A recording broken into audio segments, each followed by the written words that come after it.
Hey there, how's it going? This is my first time doing anything like this, so I'm probably not going to be the best at it, but I'm going to give it a whirl. First and foremost, who the heck am I? I'm Ranch. Is that my legal name? Maybe. Maybe not. Who knows? Um, why am I doing this? I'm doing this because currently, as of recording this, it is the end of summer 2025, and I feel like my life has not really gone exactly where I want it to. That happens to us all the time, I think, in life. We have a plan and it doesn't exactly go to plan. And I want to start doing things that push my limits, because trying new things is hard. It's scary, let me tell you. Doing new things is scary. I sat in front of this microphone for God knows how many hours before I even thought it was good enough to hit the record button. But, that's why I'm here. Push my limits. I want to just talk about things, honestly. I'm going to talk about a wide array of topics, maybe one, two topics per recording. And it's just going to be things I'm interested in, maybe things that are going on in the world, things that I've heard about, because I've always really wanted to do that, and I never really got the opportunity to. I talked with friends about things occasionally. I call it shooting the shit. You just sit down with your buds and you just talk about stuff, fool around, and I love doing that, but I don't get to do it very often. I journal, and I really enjoy journaling. Writing is something I really enjoy, but it can be tiring at times, and also requires lots of paper and pens. And sometimes I really just don't feel like writing something. And so instead, I felt like, why not just sit in front of a microphone and just talk? If there's one thing I'm good at, it is talking. So, for this time at least, I'm going to be talking about the internet, where we are right now, probably.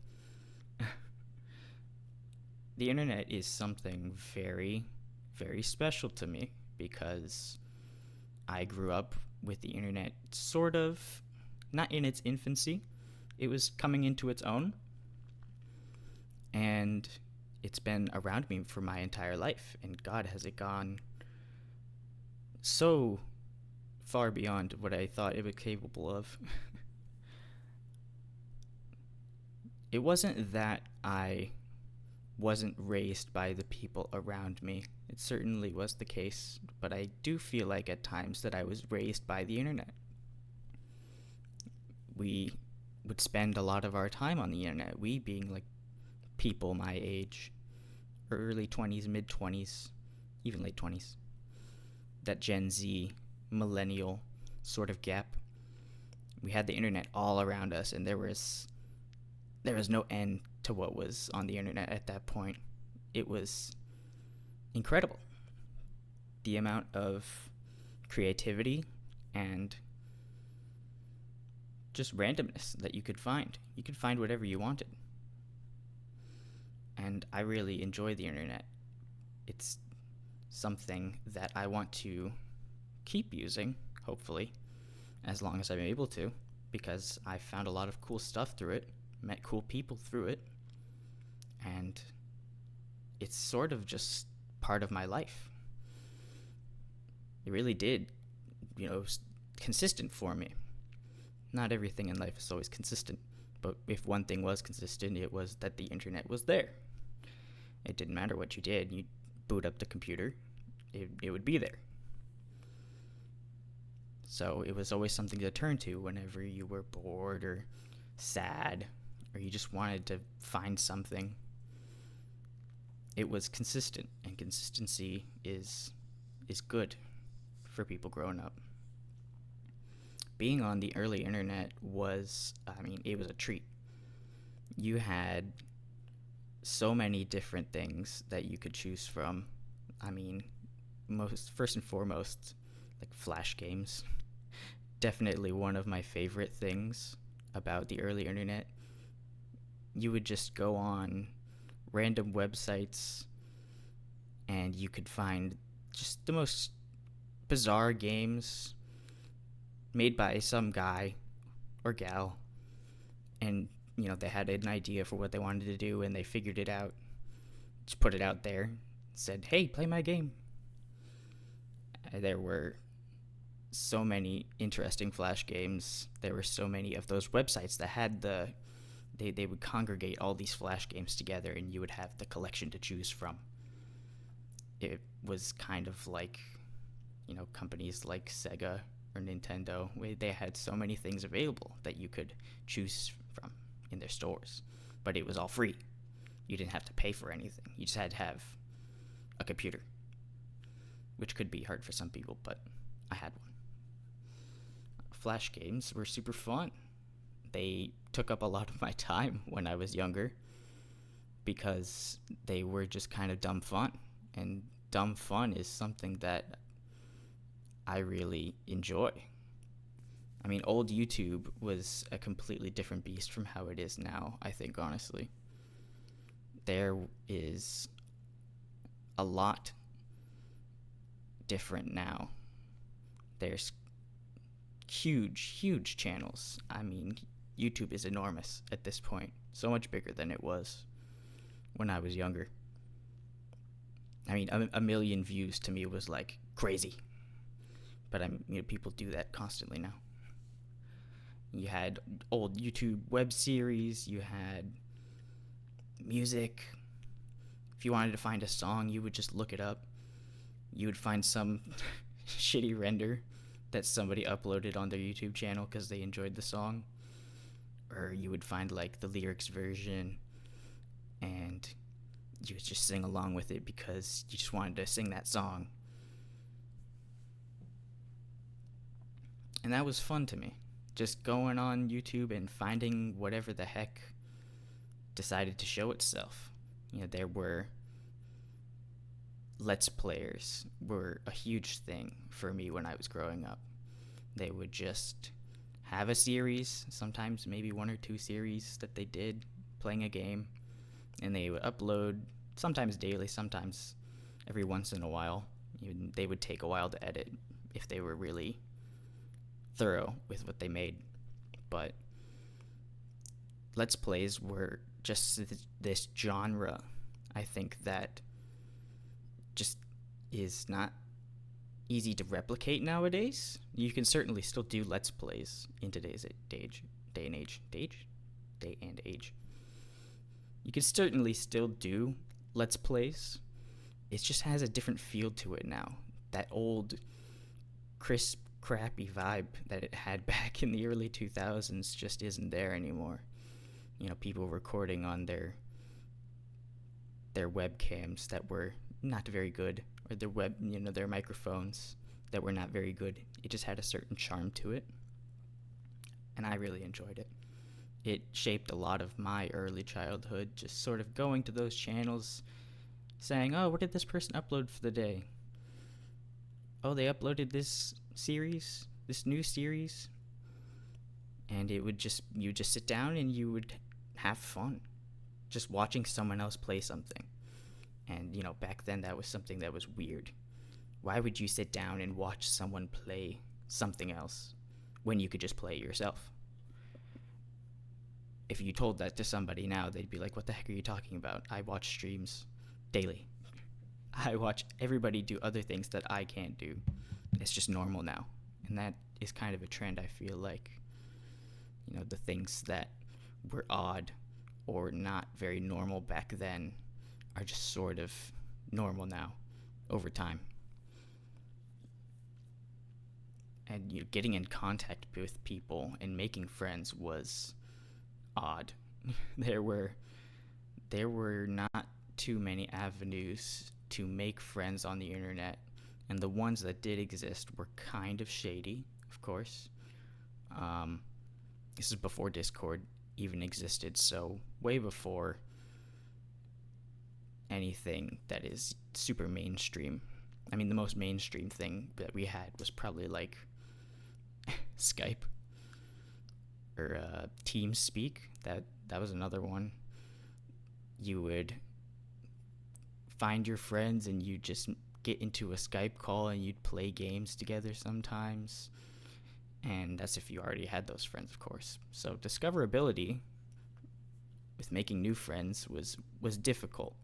It was possible. But now, I mean, you have entire websites dedicated to that sort of thing. You know, we had forums back in the day that you would go to and, oh, what is this thing I'm interested in? Let me look up and see if it has a forum surrounding it. And then you would go on and you would find people talking about stuff. Sometimes you just scroll through it and read it. Sometimes you'd participate. It was very different from now when you can just access anything and talk to anyone about anything. There's live streaming, which is huge now. You could find so many people that enjoy the same thing as you. You just have to look it up. It's somewhere. You can find it. Before, well, I guess during the internet as well, and before, parents were very terrified of what the internet was capable of. Rightfully so in some cases. And so I grew up, even though I loved the internet so much, I was always scared of it. Because you didn't know what people wanted from you on the internet. They could do whatever they wanted if you let them. So you had to be really careful. And I feel like that still sticks with me to this day, that I am scared of people online, even though I don't have a reason to be really scared of them anymore. There's sort of this deep fear that's still there. Like, you gotta be careful. You never know. You never know who's on the other side of the screen. And that's still deeply embedded in me, even if it's people that I know, or if it's people that I've known for so long through the internet that I'm like, I trust this person. They're cool. I know they don't mean me any harm. They would never do anything to harm me or endanger me. Still, you know, if you think about it, you're like, would I be comfortable sharing my name with this person or these people? You might say no. Even if you trust these people, you'd still be like, well, I don't think I should. And that fear is always there, even if you want to trust these people and you want to make friends. Because making friends is very fun. I love making friends. I love talking to people. I love talking, in case that wasn't obvious. So this fear of people was so odd. You want something at the same time you're scared of it. I feel like that is another thing I could talk about for a long time. Wanting something but being afraid, anxiety. It's a huge thing in my life. But back towards things geared towards the internet, I don't want to be like one of those guys that says everything in this day and age doesn't have as much heart put into it. It's all soulless. You know, you could say that about a lot of content nowadays. It's just all corporate, or it's there not to be its own product. It's there to sell you something or make some sort of message. It wasn't just doing it because you wanted to do it. And I think it would be inaccurate to say that doesn't exist in today's day and age. I think it certainly still does. I just think it has a different spin on it. Back when, there wasn't much money to be made from YouTube, people weren't trying to make this a career. At least initially. They were just uploading things because they loved it. And then they realized, oh, I can make a sort of small following with this YouTube thing. I can play games, or I can upload music, or draw. and upload videos of me drawing, speed drawing. Oh my goodness. Speed drawing comes into my mind and I'm like sent all the way back. Watching speed drawing videos and like sped up Nightcore music in the background. That's awesome. And speaking of Nightcore, like those music videos that people would make, those fan-made music videos, it's not like a fan cam, but it's our equivalent of what a fan cam was back in the day, except it was probably not for a person, it was probably for a character from a game or a show, something like that. And you would put your, what music you thought was cool in the background, and you would put all the clips together and you would try to make it as awesome as possible. I love that energy that videos had to it. It was just passion. And I really enjoy that. I think there should be more of that. People doing what they're passionate about. The internet itself, I think, was a mechanism that we used a lot to escape from the world. I grew up during the time where the 2008 recession happened. So things weren't exactly great for everyone. It was a rough time, even in the time before all that stuff went down. It wasn't exactly the greatest times to be around. So we used the internet as a way to escape from all the bad stuff. It didn't follow you over there. If you went on YouTube and you listened to your favorite Let's Player playing their favorite game, everything that happened in the day wouldn't really follow you there. It was somewhere else. And being on the internet itself was like a weird thing. Like if you were an internet person, if you were always on the internet, you played games and anything like that on the internet, you made videos, you were weird. Why aren't you playing soccer or something like that, Why aren't you outside? That was the general vibe, and I did enjoy being outside as a kid. God, I loved it. And I love to be outside even now, but it's completely different, and I could talk about that. A completely different topic that I think I could talk about. Being outside compared to back then and now. But you would be inside and you'd be a nerd. You'd be a little nerd. You'd be a little loser. And you didn't want to admit to the stuff that you enjoyed because it was not cool. I remember I can't remember. It was probably late elementary school, maybe middle school. For whatever reason, I got into this argument with someone about what was better, like Call of Duty or like Pokemon. It's a stupid argument, right? You can't really compare the two. They're both games. That's all. That's all they have. But I was so passionate about my game being better than the other game. And I was like, everybody will agree with me. They did not agree with me. It was not the case. I learned real quick that what I enjoyed was not normal. But now it is. Now it's, you play games, you make things on the internet. It's cool now. You can make something out of yourself from the internet. It's really weird to think about how much the world has changed. It was so uncool to be a nerd. It was the stereotypical sort of characterization that you would see. Nerd gets bullied by all of the jocks and made fun of because he's not as athletic or cool as everybody else and he plays video games.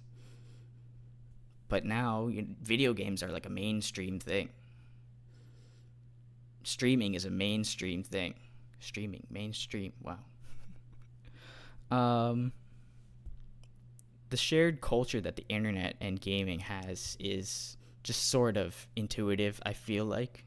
If you grew up on the internet, you were probably playing video games. Something of the sort, you were involved with video games. Because it was just sort of that shared medium where you could talk about that sort of stuff, play those sorts of games, and you would know that people around you like the same sort of stuff. It wasn't hard to find somebody who liked the same thing as you if you were on the internet. I feel like that's still the case today, even though I feel like they're still sort of linked, and they always will be sort of linked. Video games and the internet, they're their own separate things, but together they form something bigger. So, honestly, I don't even know where I was going with that. Again, this is the first time I'm doing this sort of recording, so I lose my train of thought often. I will continue to do that. It will happen again.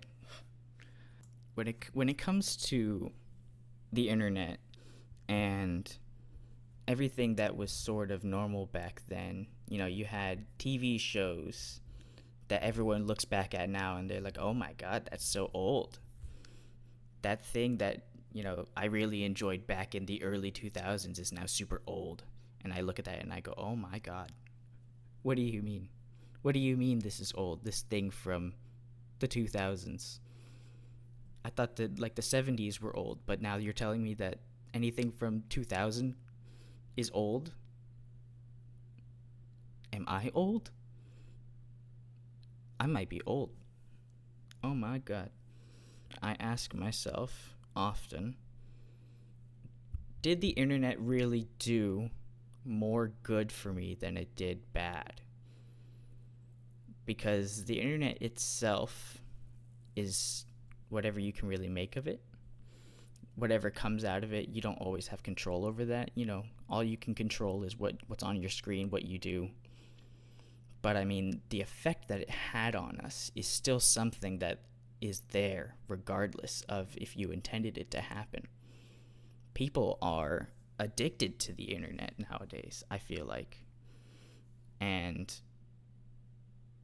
it makes me think, was the internet really a good choice? I don't think it was a bad choice per se. I think it's still really cool. Obviously, I love the internet, but when I think about the sort of repercussions that it could have, what it might do to our psyche, what it might do to younger people, especially now that things have become so addictive. Literally addictive. I mean actually addictive. Some people are scrolling on their phones for 8 hours. I mean, that's a third of the day.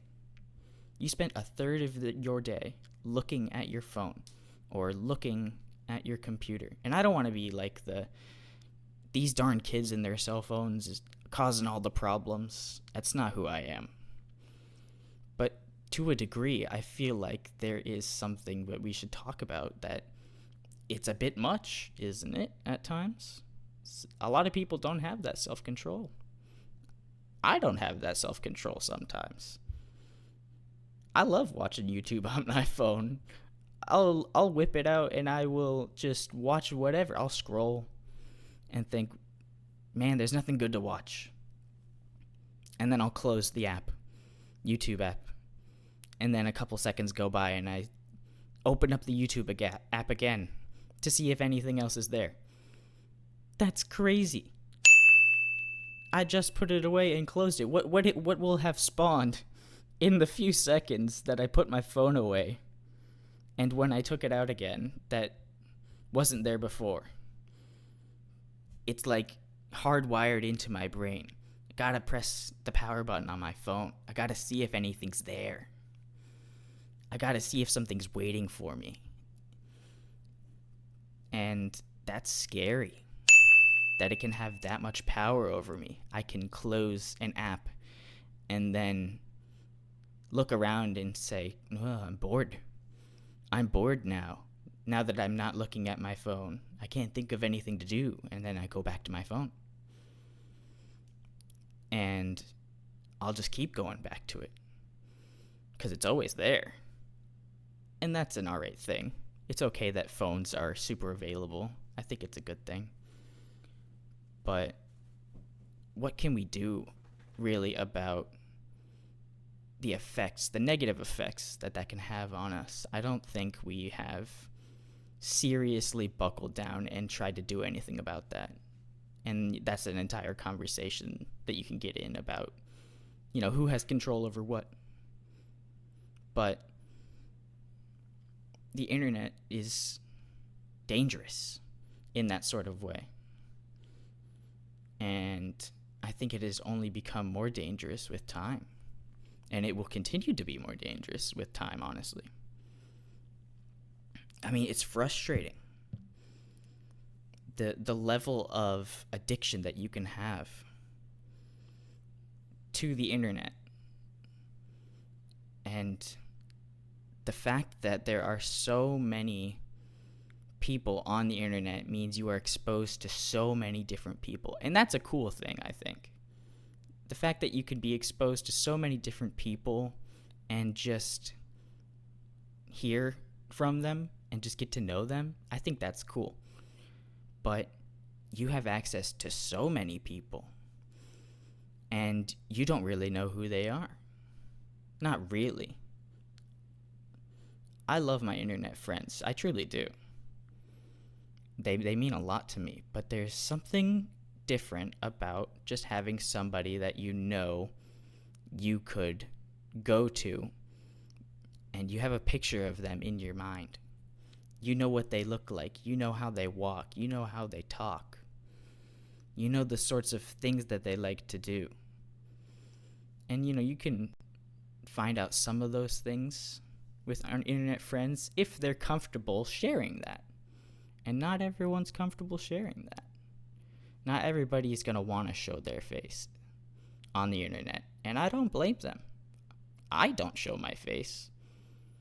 I don't think there's anybody on the internet that I know out of my current group of friends and people that I know that know what my face looks like. Maybe there won't be people that know what my face looks like for a long time. Going back to that fear of the internet, it's dangerous. Don't show people what you look like because they're going to find you. And that's real. I mean, your information is very available. More available than you think it is. And this whole concept of doxing, I feel like that's terrifying. That everybody could just know so much about you. Not just you. All the people around you too. And the effects that is going to have on them. That's terrifying. And especially when it comes to live streamers, they deal with that a lot. Doxing. People just want to ruin other people's lives sometimes, I feel like. Maybe it's just because they feel like they can do it. That anonymity aspect. They think they can get away with really anything. And to a degree, I think that was true. Maybe that's not as true now. Because we can track that sort of information. If you call the SWAT team and you say, hey, there's a bomb at this guy's place. Or he has a hostage and he's going to kill them. Like, you can just do that. If you have somebody's address. And you could definitely face consequences for that if they find out that it was you who did it. That wasn't always super possible. It wasn't always possible to get somebody who did that sort of thing in trouble for what they did. Anonymity is a good thing, definitely, on the internet. I want people to feel like they're safe on the internet. That's my whole thing. I want people to be safe. I want people to feel like they're comfortable. That's who I am as a person. I want people to feel comfortable around me. I want people to feel like they can be vulnerable. But on the internet, that's hard. Giving that level of trust to somebody, I mean, that's a lot of trust that you have to put in someone. back in the day, I feel like it was sort of a joke that we laughed at when people said, when you put something on the internet, it's there forever. You can't escape that. And we were like, psh, what are you talking about? It's fine. But then now I feel like nothing is private anymore. I mean, you could be in your town, going about your day, and maybe somebody thinks you look real funny. They may think you look real stupid, and they could just pull out their phone, record you, post you to TikTok, and then you have hundreds of thousands of people maybe laughing at you. What were you doing? I don't know, maybe you tripped. Maybe you tripped on something and they thought that was really funny. Or maybe you wanted to talk to them. You went up to them and you talked to them. And they were like, I'm good, thanks. And then they start recording you. They pull out their phone and they start recording you. I mean, that's terrifying. That somebody could just pull out their phone, start recording you, say that you did something, and then post that and say, look at this creep. Look at this guy. This scumbag. And I feel like that's dangerous. And I don't mean to be like people shouldn't take out their phones and start recording people who are weird. I think you should do that. If somebody's being weird, like actually weird to other people out in public, like stand up for that other person and intervene. But if it's something as mundane as a guy walking up to a girl because he thinks she's cute and he wants to ask her out and she's like, no, I'm good, thanks. And if she thinks it's really funny that he asked her out, I mean, she could just put him on blast. I mean, what did he do wrong? Really? He went out of his way to try to do something that probably was terrifying to him. I know something like that is terrifying for me. I don't want to be a weird dude. Because dudes can be weird. Let's be honest with ourselves. Dudes can be weird. And that's just not the type of person that I am. But nobody knows that. You can't tell that initially. You have to sort of assume that the people around you might not be the greatest people or might not have the best of intentions. Because some people don't have the best of intentions. And I feel like that idea that people ruining one thing for everybody is something that sucks. I mean, one person, a couple of people, a trend of people doing something, and just in the culture then, it's not normal. You're dangerous if you do something like go up to somebody and talk to them. I think that's scary. I love talking to people. In case I haven't made that clear, I love talking to people. But if you go up and talk to somebody, just randomly, they might look at you just like, what is this guy on about? I do not know this person. Why are they talking to me? People are like so confused that somebody was going to go talk to them about like nothing. Whatever it is that you want to talk about. Like, why is this person talking to me? If I was out in public, just sort of minding my own business, and somebody came up to me and just started talking to me about whatever, hell yeah, dude. Talk to me about whatever you want to talk to me about. If you're like, let's say I have a band shirt on, a shirt from a band that I like, and this other person goes up and they also really like that shirt and they start talking about it with me. Like, that's cool. And then typically in those sort of interactions, that's where it stops. Like, hey, I really like your shirt. Oh, thanks, man. And then that's it. But like, if somebody wants to continue past that, like talk more about music, talk more about different types of bands, talk about something else, it's like, oh, why are you still talking to me? We did the thing. You said hi. I like your shirt, and then I said thanks, and that's where it's supposed to stop, I think, right? It's like weird if you keep talking to that person about something. I like talking to people. I want to talk to people about a lot of stuff. And maybe that isn't normal. And if so, that sucks. Because if it's one thing that I enjoy, it's hearing people talk about things that they are passionate about. That passion that people get into when they tell you about their favorite game or their favorite card game, their favorite band, and you just sort of see that spark in their eyes.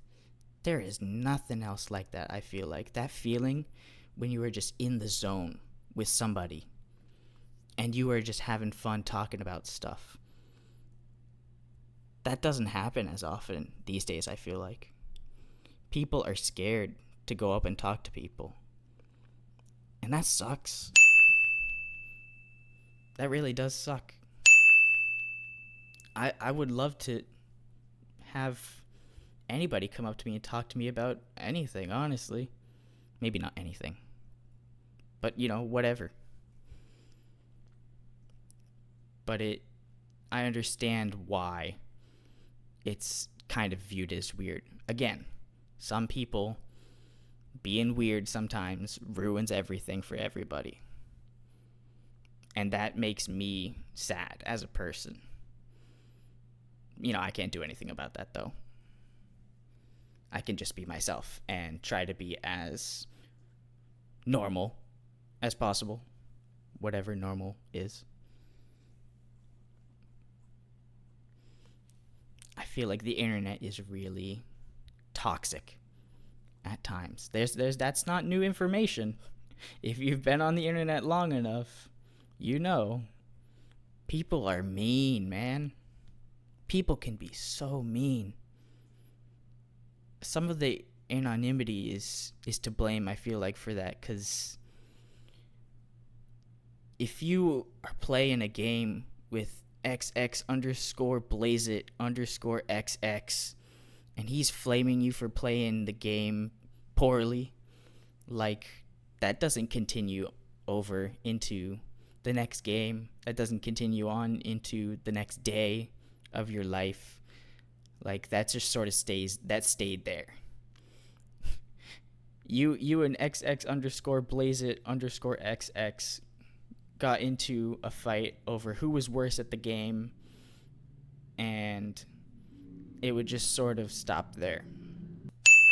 I can't for the life of me recall what I was talking about, so I'm just gonna move on to something else. I got like notes here in front of me on my phone because remembering things is hard, so I wanted to remember some things that I wanted to talk about. Parasocial relationships, those one-way relationships that you have with, I guess now it would be like streamers, YouTubers, definitely were still a thing. Back in early days of YouTube, you would have your favorite YouTuber and you would form that parasocial relationship with them and be like, oh my gosh, they're so awesome. They care about me, they upload, and they say, thanks guys so much. And I think that they can be very dangerous. We know that that's the case. We know that a lot of YouTubers have been very weird with their communities before. It's nothing new. It will continue to not be something new, sadly. But I feel like it's very easy to prey on people on the internet as a creator. Even maybe if you don't intend it. It is very odd to me that you can just form that sort of attachment with somebody and it is just that strong. And I'm guilty of this. I can do this sort of thing as well. I do form parasocial relationships with creators very easily, honestly. So I understand where people are coming from. But sometimes people are just a bit too passionate about their creator of choice. And it turns into these wars where it's like, my creator is better than your creator. We have more views than you do. We have better something than you. We have more viewers. We have more likes. We got more likes on Twitter than you. And it gets down to people like having to put you down for liking that thing that you like. For whatever reason. Sometimes there's direct beef between, two people on the internet, and that happens. That do be happening. But sometimes people will just see something, like on Twitter, and they're like, who the hell watches this? Does it really matter? Does it really matter who watches that? Unless it's like something that's really not supposed to be there.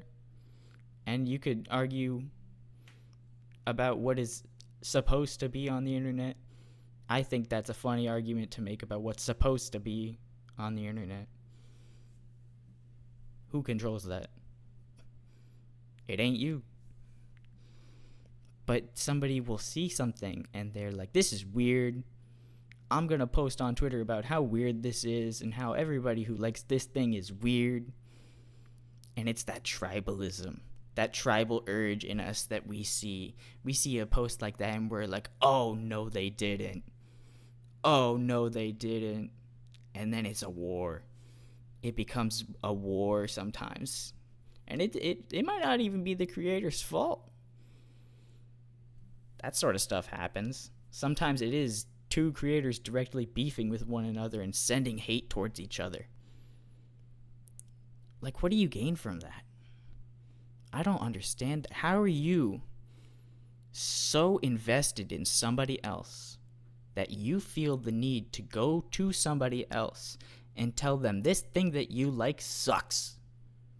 This thing that you like is weird and you should feel bad for liking it. Who are you? Who are you to go to somebody and do that? That's messed up, man. I think that's really messed up. I mean, I get that people are passionate about the things that they enjoy.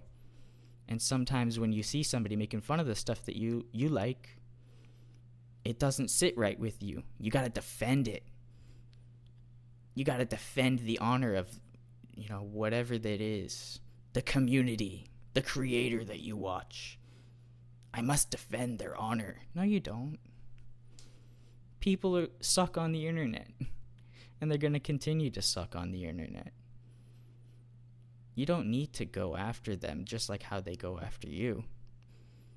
I don't think that gets us anywhere. That sort of reciprocal nature, it doesn't help anybody. Maybe I sound like a weird hippie when I say this, but I mean, when you are receiving hate or toxicity from somewhere out in the world, have you made the world a better place if you do the exact same thing somewhere else? What have you really done to improve the world? In other news, people are mean on the internet. Being a girl on the internet is probably not the best experience in the world. I don't know for sure. I am not a girl on the internet, but from what I've heard from girls that have been on the internet for a long time, is that it kind of sucks. Especially if you are playing like a multiplayer game. They get on voice comms and, maybe they say something. Or they make a call out. They say, good job. Nice try. And then for whatever reason, all the dudes, they pipe up. It's really funny to hear sometimes. Oh, you're a girl? You're a girl? And you play video games? Wow, I didn't think any girls played video games. That's weird to me, man. I don't think it should be a weird thing for girls to play video games. Hot take. I think people should enjoy the things that they enjoy. But I guess being on the internet is just sort of accepted to be this male-dominated thing. Because for the longest time it was. That was true. It still is true right now, I'd say. But I'd say it is more normal to be on the internet as a girl these days. And from what I've heard, back when people were younger, like if you were a girl on the internet, you didn't speak up. You didn't want to have to go through the hassle of like people realizing that you are in fact a woman, because people then get weird about it. That sucks. And being treated differently because you're a girl probably doesn't feel very good, I have to imagine. Like, I've heard girls say, like, people are so nice to me when I'm on games and I'm doing poorly, and they're like, it's alright, don't worry about it, it's all good. And, you know, they're really kind and everything. And I'm not saying that being kind to women is a bad thing. Please be kind to women. On the internet especially. But they feel like they're being babied or pandered to. Like, tell me that I'm shit at the game. You can tell me that I'm shit at the game. Just because I'm a woman doesn't mean that you have to treat me differently. And I agree with that. I'll tell you you're shit at the game. I don't care who you are. Maybe it's because I've been on the internet so long that it's normal to me to look back and be like, yeah, I grew up on the internet. It was a normal thing. But now that we've sort of gotten into the thick of things, the internet becoming what it's becoming, I think it is a very valid question to ask. Like, should we limit internet usage for people who are younger? And that's a hard question. That's a hard question to answer. And a lot of people are going to have very differing views on this. And I enjoy hearing what people have to say about that sort of topic. I have my own opinions. I think that the internet is a place to be yourself and sort of figure out what it has for you, what the internet might have for you.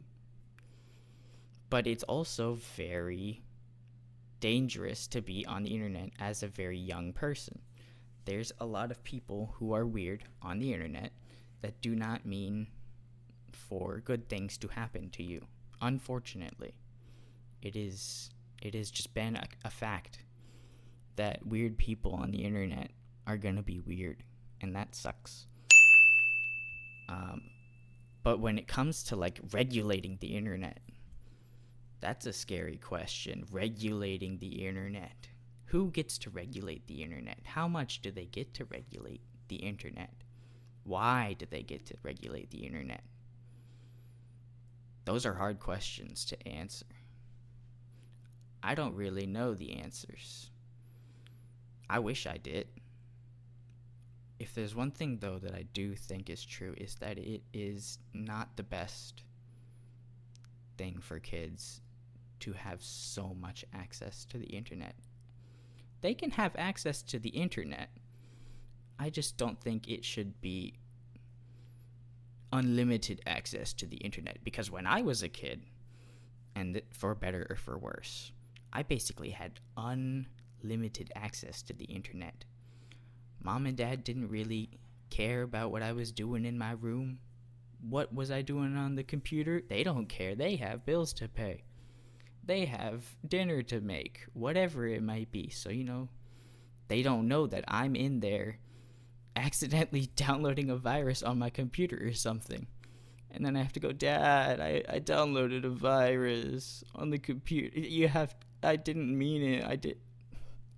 That did in fact happen to me once. But the internet can be dangerous for little people. And I mean little people as in young people. I am little people. Do we limit the internet for young people? I feel like, for me at least, hypothetically, if I had kids and, I was wondering, should I give them access to the internet? I don't think I would. I don't think I would give them a whole lot of access to the internet. Because the type of shit that I saw when I was young on the internet, that stuff still stays with me to this day. I've seen horrible things on the internet. A lot of people can probably say the same thing if you grew up with unfettered access to the internet. I saw some heinous shit. I don't want somebody else to have to go through with that. That shouldn't happen. But then you get into arguments about, okay, what do they have access to? And will that interfere with something else? Like, I think right now, currently, as of recording this,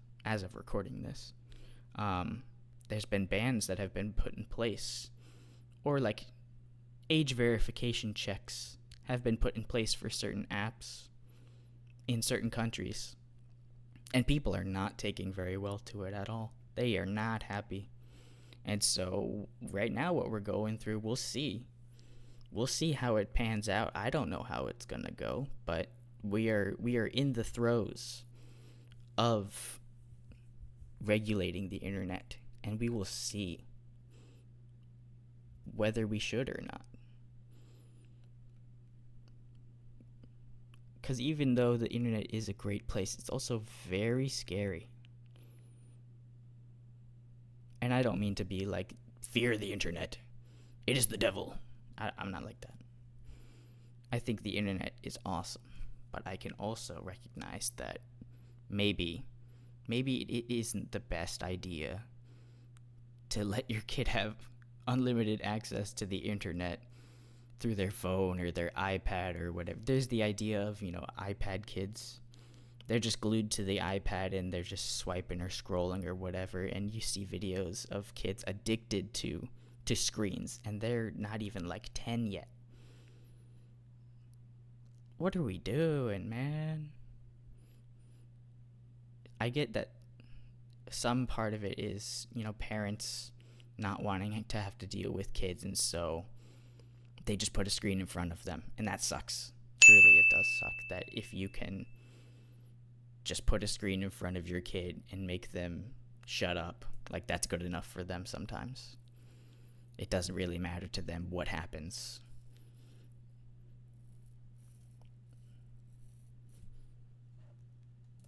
I mean, there are a lot of downsides to using the internet. I mean, cyberbullying is a huge one. I mean, I was talking about earlier how you could get your life ruined by doing something, and somebody could just, post that on the internet, and that might be it for you. You might never recover from that. And some kids have to deal with that sort of thing every day. Social media. And because it doesn't end at school anymore. It wasn't always the case that all that bullying followed you home. It was, you would dread going to school or going to a certain class because you know that people would be mean to you or make fun of you or whatever. But that, you at least knew it was going to happen. But now, it follows you wherever you go, whether you want it to or not. Even if you shut off your screen, people just say, just turn off your screen. That doesn't really get rid of the bullying, because everybody else sees it too. And then the next day at school, when everything, when school starts, and people are talking about you, they're laughing at you, and because, you turned your phone off, you said, hey, I'm not going to deal with this right now. This is something that I don't want to deal with. People are still going to be there, and they're still going to be, oh, did you hear? Did you see this? And so you didn't really escape it at all. You escaped it for a little while. But I mean, the bullying is still going to be there. And that's a entirely different story about bullying as a whole. You know, how do you stop it? It's going to come down to parents and schools, that sort of thing. They have the ability to sort of fix that. Not fix it, but deal with it in a constructive manner. And not just suspend everybody that is involved because they don't want to feel like they don't really want to deal with figuring out what happened. I mean, being able to see anything, anywhere, at any time is mind-blowing. Literally. It can blow your mind. I can think of something right now. I could type it in and I'd probably find it. And that's a really cool thing, but it also means you can find things that maybe you shouldn't see, or you might find things that you weren't meant to see. And it was definitely the case in the early days of the internet that you could just find whatever. You could find whatever, or somebody could show you whatever, and, you know, you didn't have control over that. Like I was saying, I've seen heinous shit on the internet. Being able to see anyone do anything at any time, you get to see all the people who are living life better than you. And that just reinforces all that anxiety and that self-doubt that you're not good enough. Because look at all these other people who are living like this, and you start comparing yourself to them. And it's always there, especially if you're involved with social media. I'm not involved with social media personally. I value my sanity, so I don't use Twitter or Facebook or anything like that. So I don't have that problem. But that FOMO sometimes, that fear that like you're not good enough or you aren't doing it right enough, that's just turned up to 11 on the internet because you can see all the stuff that you aren't able to do. You can see it. Even if you don't want to, it's going to be there. And it might get filtered into your feed because algorithms, they are something. They'll show you something. Even if you really don't want to, they'll still give it to you. There's a lot of negative stuff on the internet. I mean, there's whole websites probably devoted to just being mean to people. And that's scary. We called it Reddit back in my day. No, I'm just kidding. Reddit's cool, but it's also not cool. Hot take. There's a lot of bad shit on the internet that can just make your life worse.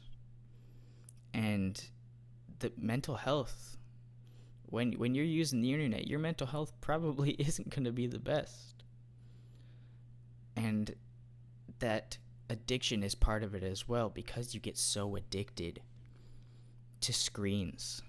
All the dopamine receptors in your brain, you swipe, and that helps feed the dopamine into your brain, even though it's not something that is good for you. It just fries your dopamine, or it exhausts your dopamine receptors. And so you start literally becoming addicted to the internet. And it's a problem that is hard to deal with, something that I struggle with. It's hard to put down the phone. There's the whole idea of when you're sitting down for dinner or something, or for a meal or whenever, you gotta bust out the YouTube, and you gotta have the right video to watch when you're eating your food. I do that. I'm like, I can't eat my food until I have a proper video to put on and watch while I'm eating my food. Try to not do that, and you realize how hard it might be. Try to go to the bathroom without your phone. Leave your phone there intentionally. And then go to the bathroom. And you realize, wow, I'm just sitting here. And it's like, yeah, that's the point. Sometimes you just need to sit with yourself and not have something in your hands or something that you're dealing with. And I think that's healthy. I've tried to do that. I can't do it all the time. But I try. There's so much news on the internet that you just always have access to. And I think that is a huge downside of being able to see everything everywhere all at once. And I don't mean the movie, by the way. Being able to see all the negative shit that happens in the world at any time. And it's always going to be there. Doesn't matter what you do. It's probably going to find you. Because that's how the news works. It's not going to be the best things in the world that make the news. It's going to be the bad stuff. It's going to be the stuff that is noteworthy because it is shocking or because it is scary. That's what makes the news. And so, quite literally, you're just surrounded by news that is negative. And so if all you ever see is negative news, you start to think, wow, everything sucks. I've been there. I've been in that sort of frame of mind, being like, wow, look at all this horrible stuff that is happening in the world. What's the point, right? That nihilism. It can be hard to escape seeing all of the bad stuff that happens in the world. You gotta shelter yourself from it somehow. Because if you don't, you're going to go crazy. You have to realize that, some things can't be your problem. Even if it's something that you care about and that you want to do something about, and you think, if only I could do this, or if only the situation was like this. I mean, we're people. We don't have all the power in the world individually. You only can control the things that are within your direct control. And so you need to stick with that. I don't want to make it sound like the internet itself is completely a bad thing. And so I would like to say that even though it can be dangerous and we have to be careful, the internet does have a lot of great uses to help people. You have resources for mental health counseling that people can access through the internet. If they're really not sure where to go, they're struggling, they don't really have a support system that is able to help them out in their lives. That's where the internet might be able to help. So, it's not all bad. The internet is not all bad. You are able to find groups that have similar experiences to you or that are dealing with similar issues to you, and you're able to find those people and you can speak with them. You can meet with them. You can get advice from them. They're helpful. That's why they're there. Even just in the small things, I feel like I've gotten better at finding happiness in those things. Like just small little interactions with people on the internet. I have communities that I go to that I see a couple of names and I'm like, I know that one. I know them. I don't really know much about them at all. I don't know their name. I don't know where they live. I don't know what their life has been like. But when I see them, in the capacity that I can see them, I'm like, I know that person. So just sort of being able to see those familiar names and point them out, I feel like addressing them and just saying, hey, I hope you're doing well, has really helped me feel a lot more positive about my time on the internet. Because, you don't have to do that. You don't have to remember anybody. But if you do, I feel like people are really receptive to that, and they're very appreciative. Like if somebody goes up to you and just like, "Hey, I think you're awesome. I hope you're doing well." Like, are you gonna say no? You're gonna say no, thank you. You're gonna be appreciative. Oh, thank you. I really appreciate that. I hope you're doing well too. Maybe they don't even mean it, but it's still nice to hear. Typically, I feel like people reciprocate the energy that you give them. So, if you put out that positive energy, people give it back to you. So, with all that being said, where the heck is the internet going these days? I don't know. It can go so many directions right now that we don't have much control over. There's a lot of fear about artificial intelligence. I'm not gonna get into my opinion about artificial intelligence. Maybe I'll save that for another time.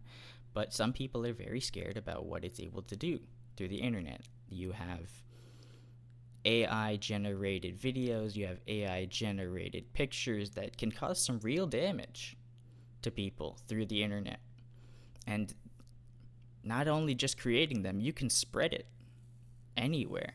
There's a lot of examples of people making deep fakes, fake images of people, and they could just spread that on their Twitter page, wherever they want to post it, and people can see it. And not everybody is going to be savvy enough to recognize, oh, this is AI. They're going to be like, wait, is this real? Is this real? Surely they wouldn't post this if it wasn't real. If there's one thing I have learned about the internet, people like to lie. I like to lie on the internet sometimes. Often. It's fun to do a little bit of lying, but not like harmful lies. Little lies. They're funny. I think that in just my mindset, I have a more positive mindset of how I can go about being on the internet. I can find the people that I want to be around. I can put out the energy that I want to see reciprocated towards me, towards other people, and I might get that back. So if you want to see more positivity on the internet, because I've heard from a lot of people, and I agree that like things are toxic. And not to say that early internet days were not toxic. They were, absolutely. Different kind of toxic. But I feel like there's more that we can do now about that, and more people want to do something about that. Maybe they're just not sure how. So just act like you want other people to treat you. It's really not that hard, I think, to enforce that golden rule. You don't have to on the internet. That's the thing about anonymity, is that you don't have to. But just because you don't have to doesn't mean you don't do it.